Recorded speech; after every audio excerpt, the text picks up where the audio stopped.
ഛത്തീസ്ഗഡിൽ മരണമടഞ്ഞ ക്രിസ്ത്യാനിയെ സ്വന്തം ഗ്രാമത്തിൽ സംസ്കരിക്കാൻ അനുമതി ലഭിക്കാത്തതിനെ തുടർന്ന് മരിച്ചയാളുടെ മകൻ സുപ്രീം കോടതിയെ സമീപിച്ചു. ദീർഘനാളത്തെ അസുഖത്തെ തുടർന്ന് ജനുവരി 7-നാണ് സുഭാഷ് ബാഗേൽ എന്നയാൾ മരണപ്പെടുന്നത്. എന്നാൽ ഗ്രാമത്തിലെ ശ്മശാന ഭൂമിയിലോ അവരുടെ തറവാട്ട് ഭൂമിയിലോ മൃതദേഹം സംസ്കരിക്കാൻ നാട്ടുകാരും അധികാരികളും അനുമതി നിഷേധിച്ചതിനെ തുടർന്ന് അദ്ദേഹത്തിൻ്റെ മകൻ രമേശ് ബാഗേൽ സുപ്രീം കോടതിയിൽ അപ്പീൽ സമർപ്പിക്കുകയായിരുന്നു.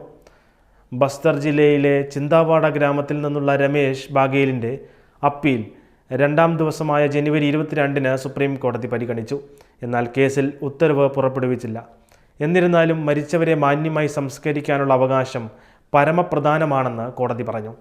ഉന്നത കോടതി ഞങ്ങൾക്ക് ആവശ്യമായ ഇളവ് നൽകുമെന്ന് ഞാൻ പ്രതീക്ഷിക്കുന്നു, ബാഗേൽ മാധ്യമങ്ങളോട് പറഞ്ഞു.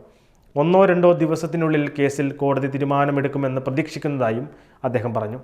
നേരത്തെ ബാഗേലിൻ്റെ ദുരവസ്ഥയിൽ കോടതി ആശ്ചര്യവും സങ്കടവും പ്രകടിപ്പിച്ചിരുന്നു. ഗ്രാമത്തിലെ 310 ക്രിസ്ത്യാനികൾ 2 വർഷമായി സാമൂഹിക ബഹിഷ്കരണം നേരിടുന്നു. ക്രിസ്ത്യാനികൾക്ക് ജോലി വാഗ്ദാനം ചെയ്യാൻ ധൈര്യപ്പെടുന്ന ഏതൊരാൾക്കും 5000 രൂപ പിഴ നൽകേണ്ടി വരും, രമേശ് ബാഗേൽ പറഞ്ഞു. ഒരു പലചരക്ക് കട എനിക്കുണ്ടായിരുന്നു. ഗ്രാമവാസികളെ ഇവിടെ നിന്ന് സാധനങ്ങൾ വാങ്ങുന്നതിൽ നിന്ന് തടഞ്ഞതിനാൽ ഇപ്പോൾ കട പൂട്ടേണ്ടി വന്നു, അദ്ദേഹം കൂട്ടിച്ചേർത്തു.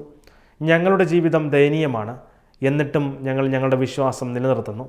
ദരിദ്രരായ ദളിത് വിഭാഗത്തിൽ നിന്നുള്ള പ്രൊട്ടസ്റ്റന്റ് ക്രിസ്ത്യാനിയായ ബാഗേൽ നീതിക്കുള്ള അവസാന വഴിയാണ് എന്നതിനാൽ സുപ്രീം കോടതിയിൽ നിന്ന് എന്തുത്തരവ് വന്നാലും താനത് പാലിക്കുമെന്ന് പറഞ്ഞു. BJP സർക്കാർ ഭരിക്കുന്ന ഛത്തീസ്ഗഡിൽ ക്രിസ്ത്യാനികൾ അവരുടെ വിശ്വാസത്തിൻ്റെ പേരിൽ വിവേചനത്തിനും പീഡനത്തിനും നേരിടേണ്ടി വരുന്നതിൻ്റെ ഒരു സാക്ഷ്യമാണിത്.